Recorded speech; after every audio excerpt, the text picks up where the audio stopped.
Hello and welcome to another episode of Embracing Differences with me, Nipin Anand. This is a conversation that should make us all think about how we as a species have understood and worked with cultural differences historically and across geographies. I'm privileged to be joined by Professor Emerita Kathleen Mahoney, specializing in international human rights, humanitarian law, feminist legal theory, Indigenous legal traditions, residential school litigation, and tort law. Professor Mahoney is, amongst many things, a Fellow of Royal Society of Canada, Senior Fellow, Raoul Wallenberg Centre for Human Rights, member of the Law Societies of Alberta and Manitoba, and a King's Counsel. Along with Professor Mahoney, I'm also joined by Larry Phil Fontaines, an Indigenous Canadian leader and former National Chief of the Assembly of First Nations, best known for his central role in raising public awareness of the Canadian Indian residential school system and pushing to secure federal and papal apologies in 2008 and 2022 respectively. I met with Kathleen during my recent visit to Canada some 2 months ago. Amongst the many great and selfless achievements, both Kathleen and Phil have worked together to bring a shift in public perception about the Indigenous culture, not only within Canada, but also at an international level. To me, their success story is a telling example of what happens when we force our way onto another culture to create change, and often from a position of moral superiority. A common problem within risk and safety, and a common problem when organizations operate across geographic boundaries and across cultures, where people from another culture differ in language, beliefs, habits, attitudes, rituals, tastes, and even physical appearances. Our discussion in this podcast is focused on the Canadian Indian residential schools, and I think some background about the residential schools is necessary before we get started with this discussion. Starting from somewhere between 1831 and 1996, the Canadian government started an initiative termed as the Indian Residential School System. The history of residential schools in Canada dates back to 1600s, when they were first introduced as religious schools. The underlying idea of running these schools was to change the future of Canada by assimilating the native Indigenous people of Canada who belonged to the land, along with the colonialists, commonly referred to as the settlers. Children as young as 7 years old would be taken away from their families and educated out of their traditions, customs, language, beliefs, and their ways of living, and given a new identity in the name of civilizing them. The entire network of the schools was funded by the Canadian government's Department of Indian Affairs and administered by various Christian churches and later by the government itself. But these underfunded schools did more damage to the Indigenous children and their families than the good. Death, disease, malnutrition, violence, and sexual abuse of young children by the staff at school were rampant across schools. Thousands of children lost their lives, and to make things worse, many young children were buried in unmarked graves by the school to hide their atrocities. The legacy of this system continues in Canada as we know it today, and it is often linked to an increased prevalence of post-traumatic stress, alcoholism, substance abuse, suicide, and intergenerational trauma which persists within Indigenous communities. For me, it begs for some deeper questions about how a so-called civilized society understands culture and acknowledges other forms of life that don't necessarily look alike, speak alike, or believe alike. In other words, how we navigate and manage our differences, or rather, cultural differences. Phil and Kathleen's story is a powerful reminder, and at a much larger scale, that we should be careful walking into another person's ecosystem and intruding into their ways of being and living with a view to force our beliefs and values onto them. A common problem that I see in many organizations, both in risk and safety, but how we typically approach culture and culture change. So let's hear from both of them. Hi, Kathleen. How are you? Good to see you. Same. Good to see you too. Phil will be here in a second. Able to finish it. Phil, this is Dr. Nippon. Hi, Dr. Nippon. Hello, Phil. Actually, Dr. Anand. Nippon Dr. is- Nippon Anand. That's right. Please Good just call me morning from Nipin. Good morning to you. We are in Scotland and it's snowing today. It's the first snow of the season, and That's it's interesting because we really, just had our first snowfall yesterday night, and we had some more last night, and we have lots of snow. It's white all over. yes, we have a lot of snow today. And my wife had to go a little bit earlier to get kids from the school. She should be back anytime. Yeah. Yes. What part of Scotland are you at? I'm in Aberdeen. Aberdeen, eh? You know, well, of course you know this, but a lot of people from Scotland in the Orkneys became part of the fur trade in the early days of the Hudson's Bay Empire in North America. I'm gonna go get my headset. Can you tell a little bit more about that? Well, the Hudson's Bay was entered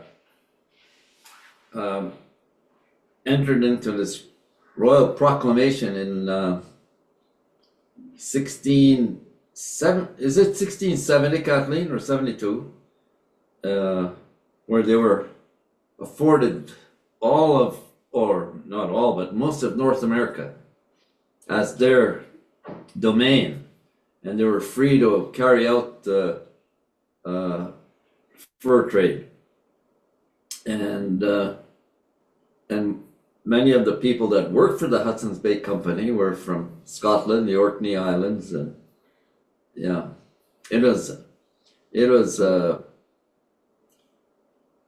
huge operation, and they pretty much enjoyed a monopoly until the Northwest Company came into being. I'm talking about the Hudson's Bay Right, Company. right. The Royal Proclamation, the Royal 1670. No, 1736, I believe, the Royal Proclamation. No, I'm wrong word. The when they received the Oh, the land, bay, the Hudson's Bay. Oh, yeah. I'm not sure what the that charter, is. yeah, Hudson's Bay Charter. No, we don't want to talk about that today. And you know what's interesting is that you talk about the Hudson Bay, and I heard your videos in six parts. And as much as Hudson Bay affected you, when I come from India originally, we were affected by the East India Company along the same lines. So the very interesting parallels there. Yeah. Yeah, well, the East India Company, that was a British company too, wasn't it? Yeah. That's right. Yes, yes, yes. Yes, and you know, very similar parallels, a very similar narrative, because it all started with economic exploitation and ended up into something very political, colonization and so on. Yeah, but you know, just to, I was in Canada from the 29th of September and this year, and I was jet lagged because we have about 7 hours of time difference, 8 hours of time difference between you and us. And I was lying on the bed and just wanted to read something around Indigenous history. It's always been an interest for me, and I'm an anthropologist. And I went on the YouTube and saw your videos, and I watched them all through the night. I didn't sleep at all. So I finished 4 parts or 5 parts, and I took so many notes from there. And that's when I contacted you, Kathleen, because I was so fascinated by that talk, and I really wanted to have a chat with you. So thank you so much for taking the time. It means a lot to me. Yes.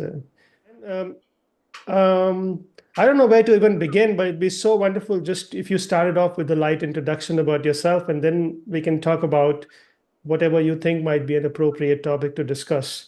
I have some things in mind, but we can, maybe Kathleen, you can start with an introduction, Sure. and then Phil could talk about himself, and then Okay. we'll see where it goes from there. Sure. Well, my name's Kathleen Mahoney. I'm a professor emeritus at the University of Calgary Law Faculty. My area of expertise is basically human rights, Indigenous rights, personal injury. I've done a lot of work on feminist legal theory, and I do litigation in the courts to some extent. I did some work with Bosnia Herzegovina in their genocide action in the International Court of Justice. I've done quite a bit of appellate work in the Supreme Court of Canada on equality issues, arguing for basically intersectionality as far as women particularly, but people are concerned that are multiply affected by laws that have a adverse impact on them. And and for the last 20 or so years, I've been working with the Indian Residential School Settlement Agreement and the TRC. I led the negotiations for the Assembly of First Nations under the leadership of Phil to achieve the Indian Residential School Settlement Agreement, which was groundbreaking in Canada because it used Indigenous principles way outside the boundaries of law, of common law, to demonstrate that to really come to a solution that would be transformative with respect to the relationship between Indigenous peoples and the rest of Canada, it required, a different way of thinking and a different way of approaching legal issues, because clearly the Indian residential school disaster was a legal issue with respect to negligence, crime, a breach of contract, all of those things. And on one hand, it could have been decided within the parameters of British common law and French civil law that form the basis of our legal system, but that wouldn't have solved the enormous problems that we're facing Canada with respect to reconciliation with the Indigenous people, which was, importantly, a primary policy rationale for the Trudeau government. So it gave us the opportunity to do things differently. And as a consequence of the settlement agreement, it opened up a whole range of possibilities and results for Indigenous people with respect to other mass human rights violations and cultural genocidal acts that had been perpetrated against them, and allowed them to get remedial satisfaction. So I've done a lot of things in my career, my rather long career. I've been a professor for over 40 years. But I would say the most satisfying work of my career, and the most rewarding in the sense that experiencing the results from an ideology, certainly has been the Indigenous files that both Phil and I have worked on together. So that's rather long-winded, but it gives you a bit of an idea of what my background is. Absolutely. And just an hour ago, I was revisiting all the videos, Kathleen, and the same thing resonated with me, that you actually used a belief system, and you use that belief systems to help people understand that it's not lawless, it's not vague, it has its own structure, it has its own beliefs, it has its own myths, and then surfaced it to help people understand that the legal system that we try to impose upon it doesn't quite work. And we have I found it fascinating actually in the way you just described it. Very often, and we have a classic problem in our industry, which is the maritime oil and gas industry and many high-risk industries, where we employ people who do not belong to a certain belief or religion or faith, and we use the Christian religion, the Christian faith, and the Western legal system to brutalize them in some ways, you could say, right, when something wrong happens. And that's so we never come to understand their ways of thinking, their beliefs, their myths, their stories, and we end up making the situation worse, which in your words is two structures colliding with each other. I wrote about it, and it's fascinating what you said. Yes. Well, and you see that's the unfortunate consequence of colonialism and the mindset of the early colonial masters, who were working on the principle that came actually originally out of the Vatican, out of the papal bulls, which said that if you're Christian and you discover, and I use the word loosely, a landmass such as North America, and the people you find there are not Christian, they're not really there. They're there for you to use, to take their land, to enslave or to kill. But if they're not Christian, they're less human, and they're easily and granted permission to exploit. So those early primitive and brutal concepts of colonialism still exist.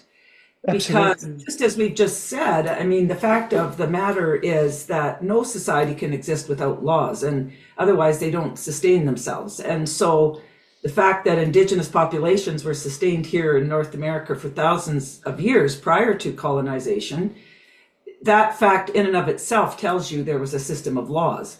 However, the colonial mindset was that, well, that they mean nothing. They're savages. They have no idea of how to run a society. So we will completely erase what structure was here to control human interactions and human behavior, and we will impose ours. And that, to this very day, has created so many problems, so many violations of human rights, so much misunderstanding, so much discrimination in every level, so much lack of productivity, so much lack of being part of a society that we see in Canada, and I'm sure in many countries around the world which experience the same colonization, you know. So that's why today in Canada, the great movement of especially young people is to decolonize our fundamental infrastructure. It applies to education, to health, to law,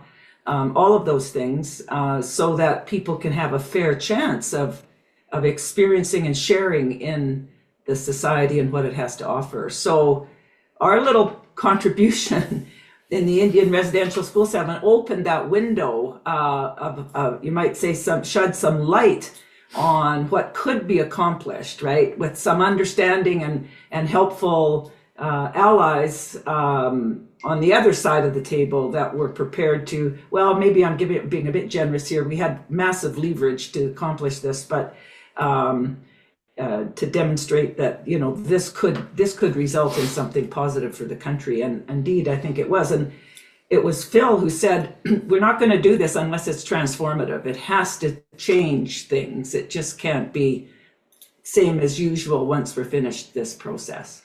Yeah. Perhaps it would be a good idea to bring Phil into this conversation now, because I think maybe Phil, give us a little bit of introduction about yourself, but also talk about the whole idea of the Reformation schools as what Kathleen touched upon. Just give some context to it, because the listeners won't know what we are talking about here. Well, I'm a bit older than Kathleen, but I don't possess the storied history that she represents. I grew up on an Indian reserve in Manitoba, right at the mouth of Lake Winnipeg. The Winnipeg River flowed right through our community. I attended residential school in Sageen, my community, for 7 years. Then I went to another residential school in Winnipeg. And so first public school I attended was for my last 2 years of high school.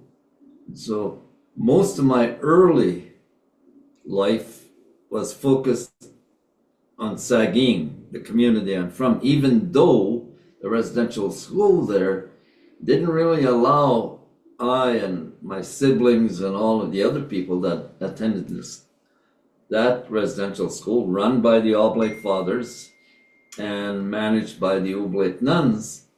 We weren't really part of the community because we were confined to the school grounds pretty much for all of our times, the residential school. And then when I was finished my schooling, I was pretty aimless for some time until I encountered some young First Nations educated people, maybe 15 of them in Winnipeg, where I attended the residential school.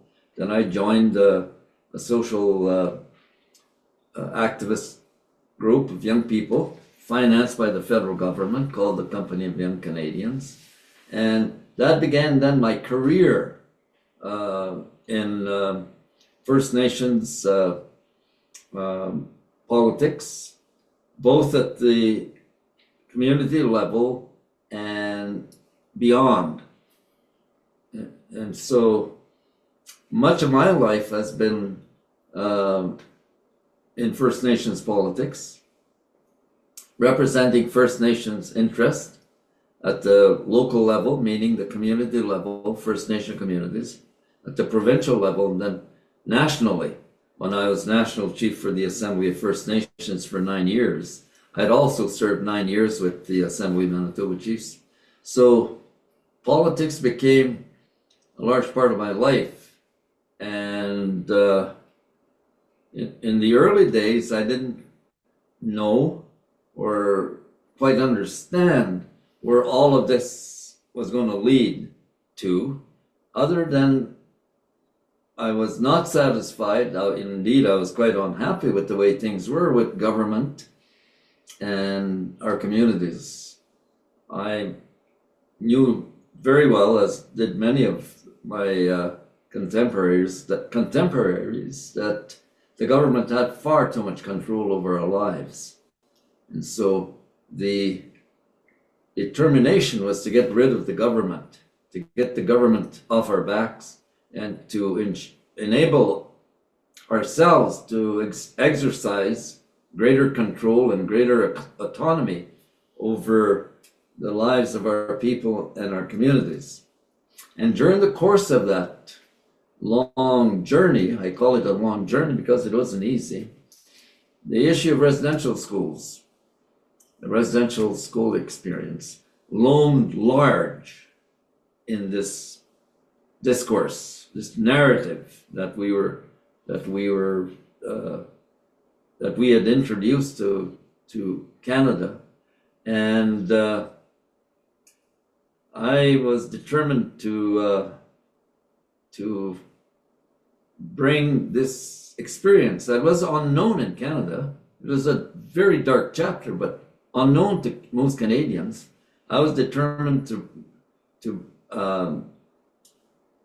bring light to this matter. So I spoke publicly for the first time in 1989 to an assembly of chiefs who didn't want to hear about it because it was too private, it was too embarrassing to too many, too shameful, and you weren't going to talk about residential schools and abuse in residential schools at these very important chiefs' gatherings and assemblies. So I was chastised initially. But when I went publicly, nationally, it became unstoppable, this talk about residential schools. And we ended up, as Kathleen noted, in negotiations with the federal crown and with other plaintiff lawyers and others. At one time, as many as 80 lawyers around the table. And we pursued this resolution of the matter, that it be fair and just, through Indigenous legal traditions. And I put together a team that represented this unique view at the negotiation table. Kathleen was our lead negotiator, and it worked out quite well. It was to our advantage that we brought this understanding to the table, and the agreement that we crafted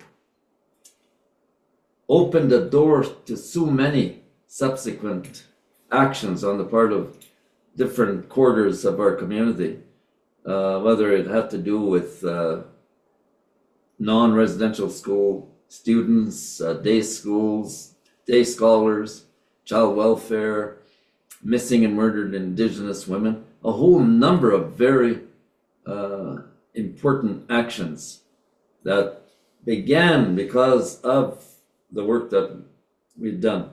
And the most important piece of all of this early intervention was the creation of the Truth and Reconciliation Commission. That was our creation. The Assembly of First Nations, our team at the table, the TRC was our creation. Absolutely. Without doubt. That's true history here. Anyway. Great. You want to say more? Pardon? Do you want to say more? Did I interrupt you? I have a lot to say, but I'll Yeah. we can engage in It's the conversation. no. You talked about a dark chapter that you opened up, and and it was deeply embarrassing, and you used the word you were chastised. But just to give a listener a sense of perspective, what was dark about this Reformation schools? What was it that was so embarrassing about it?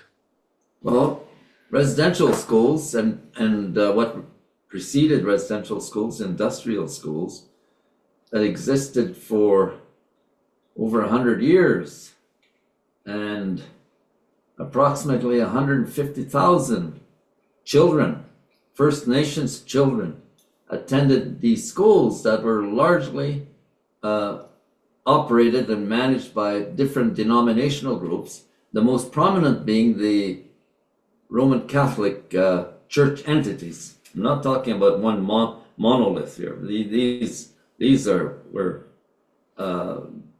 various entities, and so structured to protect them in terms of legal liability. That's what we were dealing with, and it was a matter that wasn't part of the public discourse. It was Canadians talking about residential schools, talking about abuse in residential schools, talking about language, the inability for language retention to be part of our experience, our cultural practices, our customs.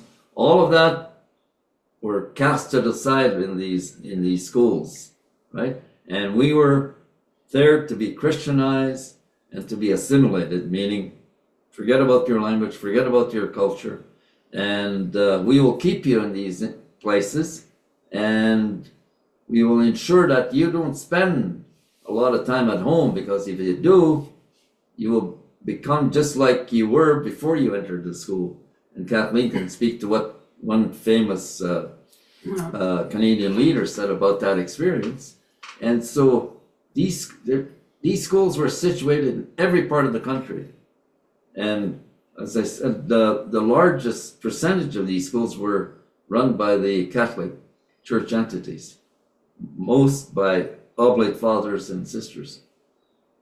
Yeah, and I think, I think that the what captures the Canadian policy at the time was a comment by a man called Duncan Campbell Scott. He was in charge of implementing the assimilationist policy, and what he's purported to have said was, we can't kill the Indian, but we can kill the Indian in the child. And then our first Prime Minister, John A. Macdonald, when he was asked, why are you separating children from their families and communities for their entire childhoods growing up, he said, well, if we just have them coming to school during the day, what we'll be doing is just having savages that know how to read and write.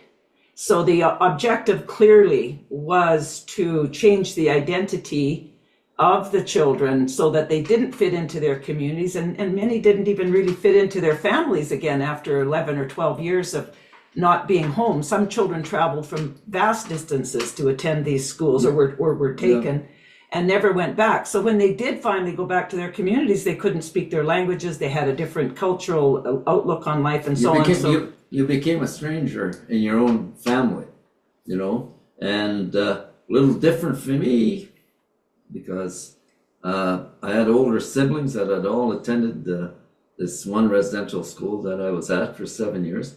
Our mother and father had attended the same residential school. Our grandmother, on my father's side, attended an industrial school off reserve in this place called St. Boniface. So we had years of residential school experience in our community, in our family, And so we knew about the school. We knew what it was about through our family connections, and it wasn't seen in the most positive light. It was, 10 years of my life were away from my family. When I finally emerged from the residential school, I was a young guy, and for the first time I was able to sleep at home, eat at home while I attended school off reserve. And man, oh man, it was freedom, and I couldn't handle it. I really couldn't handle it. I have to admit, it was too much.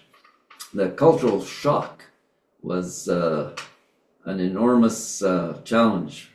I would say burden, but that might be overstating it a bit. But it was not easy for us. The first, how would you put it? The first group that attended public schools in our area. I mean, we were all coming from the very similar backgrounds and similar challenges, and it wasn't easy.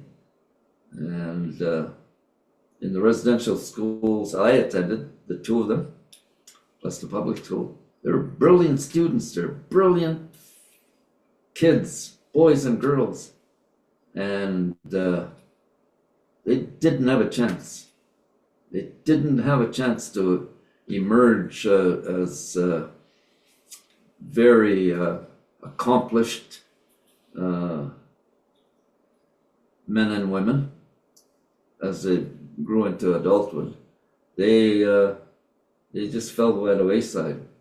And Of course. I mean, there's so much to explore in this space. I don't even know where to begin, but what you're essentially, I mean, in many ways, your world and my world is miles apart, because you are talking about systematic discrimination, prejudice, and so on.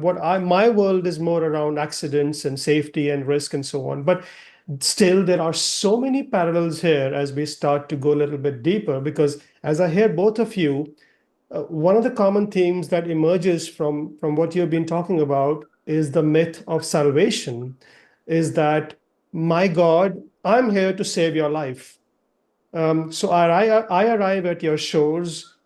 You look like very strange people to me, where I know how to save you. And that's the starting point for destroying somebody's being, their existence, their culture, their narrative, their beliefs. And I find it fascinating, because that's precisely what happens in risk and safety. We have learned academics and professors who genuinely believe that their structure can destroy your culture in the name of making you safer. Such a fascinating parallel. No different, absolutely no different.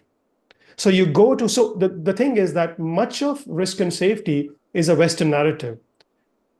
It is a Western narrative, and much of the workforce to which it is applied to is not Western, predominantly not Western, in my world at least.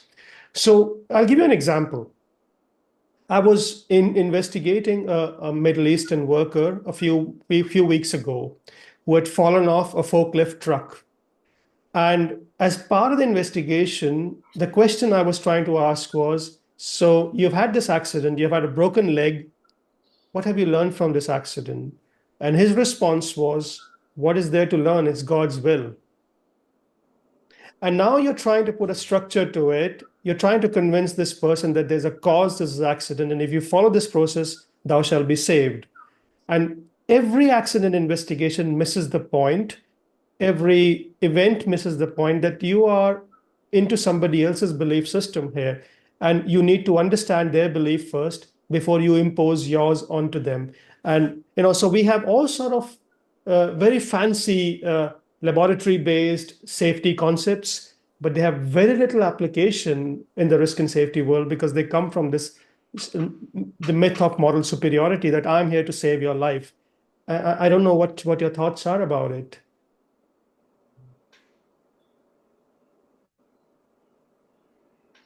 Well, the legal system certainly is a parallel to that, right? The principles of tort law, for example, which would apply to accidents, have all sorts of tests and all sorts of principles that lead the courts or lawyers to determine whether or not there is liability for that particular accident, right? So one of the more interesting elements of it is the reasonable man test, right? So when you're doing law, especially tort law in the area of accidents, you ask the question, would a reasonable man have foreseen that this would happen? And so the reasonable man, of course, is a mythical character. And who is he or she? But she wasn't allowed into the discussion for, well, it's still the reasonable man in all the law texts. But so you use the reasonable man to figure out what would this, to use your example, person that's a Middle Eastern person, but the Middle Eastern factor doesn't come into the equation. So what would the reasonable man do? And that would be a reasonable man known to law. So he would be white, he would be British, he would be educated, he would be someone who thinks about his or her actions before they do them. They would think about other people and his or her impact on them if they do X, Y, and Z, as opposed to A, B, and C. And so that's the test of tort liability. I'm sure you're familiar with it, Nipin, but that's a perfect parallel to what we're talking about here in the residential school experience and the way that Indigenous people were treated by our government for 150 years. It would be, what would a reasonable man say these children need to be successful in a white world? Oh, they would first of all cut their hair, they would take off those clothes that they've designed for themselves. They would no longer be nomadic. They would sit in a school and be taught by religious people the elements of Christianity, and they would come out the other end being successful white people. Well, that's not the way it works. You come out the other end with a lot of people suffering from tremendous psychological harm and dysfunction and memories that have harmed their psyche and their ability to relate to others and their ability to form families. I mean, it just goes on. And the damages that we were exposed to from the hundreds and hundreds of people, the thousands of people that came forward to make these claims, the harms were incredible when you sat down and talked to them about their lives, their physical and psychological harms, their loss of opportunity, their loss of income. All of those things were enormous and cost the government of Canada billions in compensation. But I mean, compensation was only one small factor of the reparations that were required. And, whether or not in the long run they will change something is still yet to be known. But what the Truth Commission did, which was a collective remedy as opposed to individual, and that's the other thing about our legal system, it's all about individuals. It's not about people who think in terms of the collectivity, right? But the Truth Commission, the healing funds, the commemoration for those who had passed on, and all these elements of our settlement were very much collective remedies. And with the view that if these things were to be embraced by the Indigenous population as well as the mainstream population, and the truth be known, that we could make some progress towards a reconciliation, meaning an appreciation and respect for the other culture and what had been done to them, the lands that had been stolen, the children that had been abused, the intergenerational harm that results from this kind of experience in one's life. So I see a tremendous, I agree with you, the parallels are clearly there between assimilation and accident prevention. It's the same mind frame, right? It's the same frame of thinking. And it's so interesting, just a very random thought came to mind, which is you are being discovered and I'm the explorer. And you touched upon it a little earlier to say that when you meet somebody who's not from your faith or not from your worldview, that person is regarded as somebody who's been discovered because you explored them. Very, very, very interesting. But Kathleen, just going back to the huge success that you produced as a result of what you did, um, how were you? What when you look back at it and you reflect upon it, what made it so successful? Because in a way, you're surfacing a belief, you're bringing forward a way of thinking that does not exist in the mainstream thinking. How Mhm. were you so successful to bring all this to surface and help people realize that what we are doing, or we are not in the right trajectory if we really wanted to engage with this problem?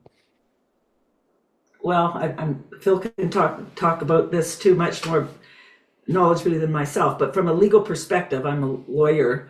Um, what we had was leverage over the Canadian government if you have a reluctant person that you're trying to negotiate a settlement with and you don't have leverage, they're in charge, right? And this has always been the case with Canada and the Indigenous peoples because they made them impoverished. They made them, unable to participate in an equal fashion and compete. So what we managed to do when Phil went national and told, as he mentioned, with his story of the abuse and his life in residential schools, people started to come forward and said, well, I'm going to go to court. And so there were 12,000 individual claims made almost overnight. There were several class actions launched such that the judge who was appointed to be in charge of managing this behemoth of legal action said it will take 52 years for the courts to get through these claims. And in the meantime, we won't be able to do anything else. And so the government then knew they had to do something outside of the court system. Okay. And that's when we saw a tremendous opportunity because settlement agreements, although they have to be approved by the courts, are much more flexible in what you can do because you're essentially making law between yourselves, the two parties that are entering into the contractual settlement arrangement. So when Phil said it had to be transformative, and then we went to the people, which is also unusual in class actions. You don't get instructions from masses of people. The lawyers decide what to do. We didn't do it that way. And in fact, our team was mostly non-lawyers. They were survivors and leaders and an elder and people that weren't legal practitioners. There was myself, who was an academic lawyer, and one other who was actually a former Jesuit who was a class action lawyer. But the rest of the team were authentic people that had lived through the experience or their parents had lived through it and could speak at the table, which basically hushed everybody up because our team was the only real authentic team at the table. So we were able to, I think it's fair to say, Phil can agree or not, but I think it's fair to say we controlled the negotiations. And we also had a government who, with the justice minister at the time was the famous Irwin Cotler, who is known to be a human rights champion.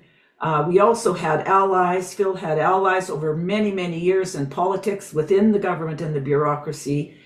So, the stars were aligned in some ways. It's not to say that couldn't happen again or couldn't happen in another context, but in our situation, there was a lot of things came together that made it work. I mean, however, having said that, the night we signed the agreement, the next day the Liberal government fell and the Conservative government took over. And I don't think, frankly, we'd ever have had the success we did had there been a different government. We were too far down the road for them to turn things around.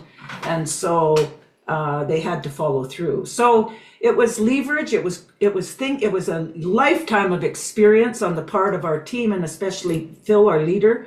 It was an intelligent understanding of what needed to be done to transform the relationship. And it was a commitment on the side of the government. Okay, we'll do it. Just get it done,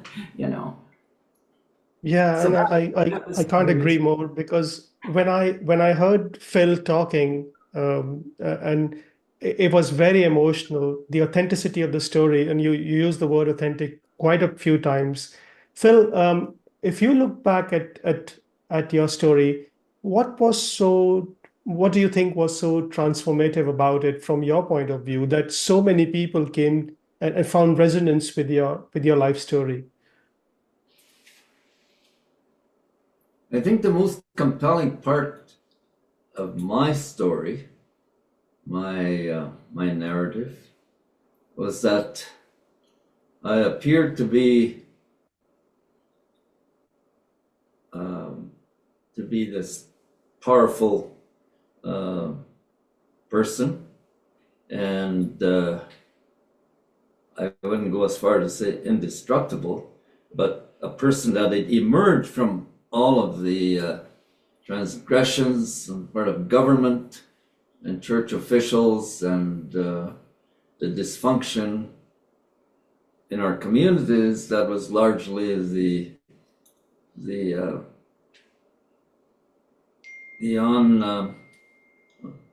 not unexpected, but that's how it became unexpected outcomes of the residential school experience. But I was presenting myself in a way that most Canadians saw First Nations leaders, being able to appear before cameras, talk to somewhat intelligently about our issues. But in fact, the real story was that there were so many of our people that had been damaged, severely damaged by the residential school experience. And when I talked about the dark period, the tragic period, that's what this is about. And so we are now on a path. Some people call it reconciliation, others use other words, but we're on a path to try and recover lost lives from every community. And that's not an easy journey. You look at the child welfare system, you look at the penal system, and you look at the homeless, you look at the poor housing conditions,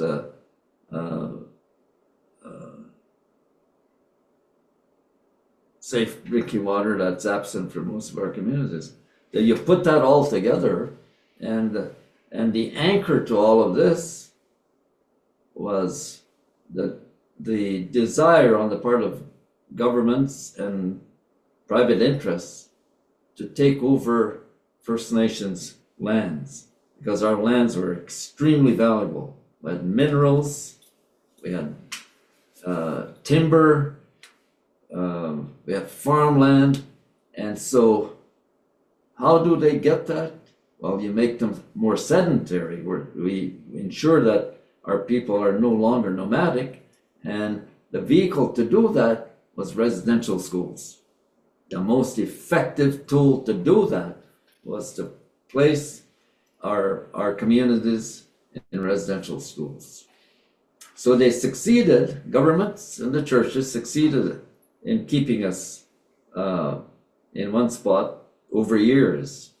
But once our people were released back into the communities, it was a sorry state that emerged from this experience.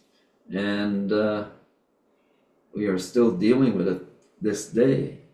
And it's a significant challenge for the entire country. And what has exacerbated this whole story is the discovery of unmarked graves in different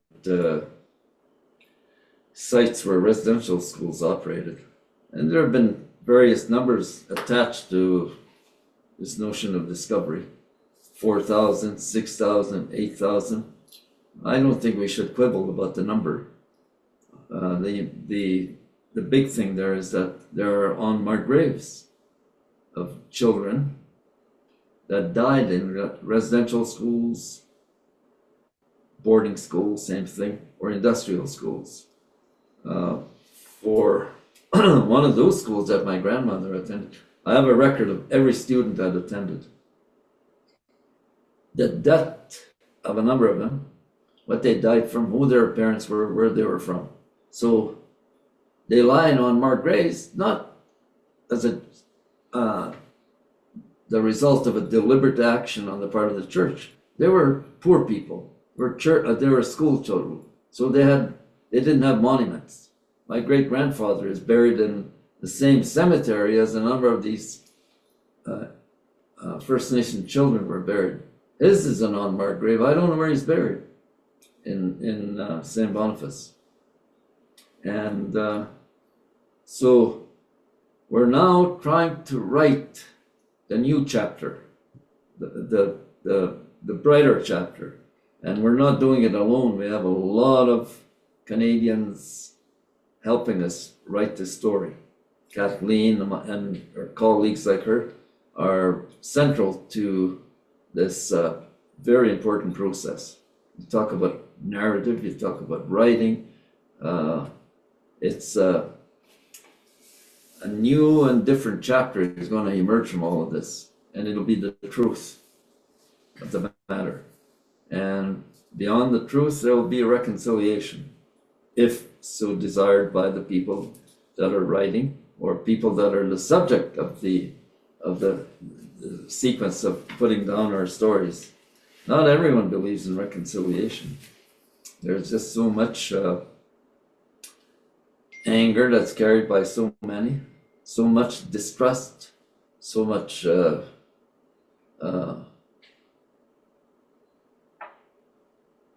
not so much, but so many people that see this as an opportunity for themselves. You know, they want to take advantage of something that might propel their careers, their lives, and it's a mixed bag. There's no perfect solution to this, and we're not looking for perfection in this. We're looking for a way out, and I think in the main, we have the answers. And the answers are represented by people like Kathleen, colleagues of hers, and in many different sectors, many different institutions, whether they're education or the finance and environmentalists. Many different centers of very important activity and interest are there with us. So we're in good shape. We have a premier in Manitoba that's Indigenous, First Nation person. We have other elected members in various legislatures. The premier of Nunavut, the first real province created for our people, is First Nation. We have judges, various levels of the judicial system. We have lawyers, all kinds of lawyers. There's a professional class that's emerged in our community that is introducing badly needed changes in the way we look at ourselves, the way we want to present ourselves, the true self to the nation. And it's a pretty exciting journey. It is. Yes. I was just going to say something else too, but because you asked Phil about why would he be accepted, why was his statement so powerful? I think one of the reasons is that, like, I'm not Indigenous, I think it's probably obvious, but I'm Irish in my background. But we had never been taught anything about residential schools. What we were taught as white people, European descent, and other immigrants too, South Asian people or Muslim people or Philippine people. I mean, we've got all those people in Canada. What they were taught, just as I was that Canada is a wonderful human rights nation that values equality and that welcomes immigrants, and everything, healthcare and good education, everything is great in Canada. That was what we were taught. And we were proud of that. We were taught to be proud of that. And then when Phil told his story in 1990 on national television, it was a shock went through the country. because people had no idea. And you have to understand too, these schools were usually in very remote areas where white people didn't go, or people of other cultures didn't go and had no idea. And so when we say we're writing the dark chapter and writing a new chapter of Canadian history, it's an existential exercise in many ways. It's who are we as Canadians, and how do we want to be viewed? Because we've got to deal with this. The TRC forced Canadians to deal with it, and Phil's story and others that have emerged since. So how do we deal with it? If we want to be who we were taught we were, we have to make fundamental change. So I think that's another reason why Phil's story was so powerful, and it was so articulate, and he presented it in such a way that people were profoundly impacted by it. Certainly people who believed that in human rights and believed that the story we had been told about what Canada was. Kathleen watched the interview. Before I ever knew Phil. Before we ever met. It knocked me over, as a person. What was most heartbreaking for me was to hear somebody's identity, their name being taken away and being given another name, to say that's no longer your name. This is your name from today onwards. And of course, there were many heartbreaking moments in that story when you hear it. And you're absolutely right, Kathleen and Phil. The trouble is that today, many people in position of authority and power are just not ready to face a truth that makes them uncomfortable. When you bring people to the edge of their belief, the first reaction is denial, complete denial. It doesn't happen. It cannot be the case. And I think one of the ways to test somebody whether they are really ready to unlearn and learn, because the first step in learning is unlearning, is to bring them to the edge of their belief. And I think it does not happen often. And you talk about deniability or denialists in that video also. And we have a very similar problem. There is no interest to step outside of your own belief and actually meet somebody in their belief system. Very, very hard for most people. Yeah, well, another aspect of my career before I got involved with Phil and the Indigenous file was judicial education. I was with some other colleagues, women colleagues, law professors, basically. We founded a group called the Women's Legal Education and Action Fund to ensure that our new Charter of Rights and Freedoms in 1982 would be interpreted to deliver what it promised in terms of human rights. It was our first constitution that gave individuals human rights against the governments that control them.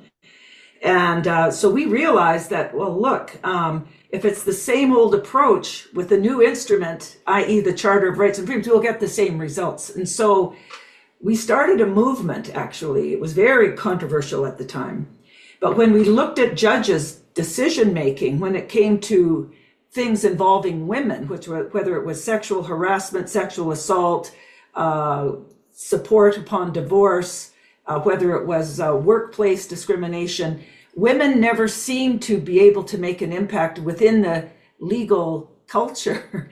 And so we showed judges through their own decisions how biased some of them were. And that started a whole movement about looking at the traditional use of precedent and what's within those precedents, whose vision, who is the reasonable man, what is common in common sense, what are the bedrock principles upon which our legal system is built to come to these kinds of decisions. So that opened my eyes enormously as a lawyer to realize the system within which I was working was essentially fair to a group of people, but they were the group of people who made the laws, enforced the laws, interpreted the laws, which weren't women, which weren't brown people, which weren't other minorities, the disabled or LGBTQ. It wasn't those people. It was a very small group of people using the law to promote what they felt was fair and just for them. So that was an insight that I had, and we worked with all over the world, actually, including in countries other than, British common law countries, Vietnam, for example, China, but the US, Canada, England, South Africa, India, all of those places with the common legal heritage, the problem was identical. And so we worked with judges and worked with women's groups, worked with activist human rights seekers to demonstrate that, look, the principles have to be examined for their basic fairness. Are you being inclusive? Are you looking contextually at the persons before you? You're not a woman, or you're not disabled, or you're not, a person of a different race, but do you know their context? And their context can change a person's thinking. So, that was part of my background as well, coming to this challenge. And it was essentially the same, only far more widespread within Canada. The discrimination was so heavy and so deep in our country in every way you looked at it. In 1977, there was this big air crash, Pan Am accident between two aircrafts taking off from Tenerife Island. And then came more accidents and more disasters. And so we had a series of interventions in the risk and safety world, such as crew resource management to empower the people who don't have a voice. We have another tool called Stop the Job Authority, where you give tools to people in order to speak up. These days, there's a more contemporary thinking called psychological safety. And my point is this, that we never get to understand the context in which the marginalized and the powerless operate. So you give them tools after tools, but we don't quite realize that what it takes to actually speak up to somebody in the position of power and truth. And I think what you talk about is exemplary, because you articulated your story and people resonated with you. I find it so inspiring, so powerful. Yeah. I think the ability to understand the truth of the marginalized and the powerless is very hard for most people, especially if they don't come from your belief system. That's why I was talking about the salvation myth, that in our world, and I think some ways in your world, the idea that I'm here to save your life is such a misleading idea. We step into another person's boundaries and we want to save them. And I think that's misleading in many ways. Yeah, we'll get it. Is there anything you wanted to say before you leave, just to bring it from your end? No, other than it's an interesting way to start the day. I would like to say something, though, as a lawyer and someone who has had my vision expanded enormously, is that Indigenous people have a lot to teach us non-Indigenous people. Their values, their incredible commitment to each other, their generosity, their way of looking at the world as something that we're part of but not dominant over, in terms of the environment and the whole community responsibilities that they have. I mean, it's an incredible culture. I've discovered, and I certainly didn't know that before my commitment to this work and my connection with Phil. So I think that, the world would be in a much better place, actually, if we had more Indigenous principles guiding us. So that would be my final statement. Thank you so much for your time. Have a lovely day. Okay. Yes. You too. Have a great day. Bye-bye. Bye-bye. There are so many takeaways from this conversation, and each of us will take something different. Mine are something like this. Historically, Christianity has emerged as the dominant moral framework for the prevalent legal system across the world. We look up to judges and lawyers as the ultimate authority that holds the truth. But as we discovered, judges and custodians of legal systems also suffer from biases, like all humans do. Truth is not neutral. What is considered true is rooted within a certain worldview that we call culture, even from a legal standpoint. Culture precedes and predetermines our perception of what is right and wrong, and what is acceptable and unacceptable. That which we cannot imagine and therefore cannot comprehend through our own culture, we tend to dismiss and even demonize. Much of what we call culture change happens by force. Systems, processes, dashboards, KPIs, and even ammunitions arms, and force. I come to you from a dominant culture, a colonialist, a missionary, an inspector, a safety manager, a leader, or a takeover company, and I try to change your culture by force. What I'm really doing is overriding and dismissing your rituals, ethics, symbols, tastes, preferences, beliefs, habits, and the foundation of your very existence. The implications of forcing our own culture onto the other person are serious and profound. The damage can be long-lasting and irrevocable, not just to the humans, but to the entire ecosystem. This itself should tell us that culture is not a construct, but a balanced ecosystem. The essence of all organizing requires people to come together and understand each other. We cannot force our way on others if we want them to be part of our organization. It is often that when things go wrong, we tend to use metaphors such as reasonable person, common sense, or even normal day to establish the extent of the problem in order to ensure justice, fairness, and order. But what is reasonable, common, or normal is nothing but the collective view of the ruling class, the managers, or the top management. The question is, whose collective view prevails, the judge or the one being judged? Real change is achieved when leaders, managers, and change agents dare to step into another person's culture and listen to their stories, experience their world, and feel what they feel.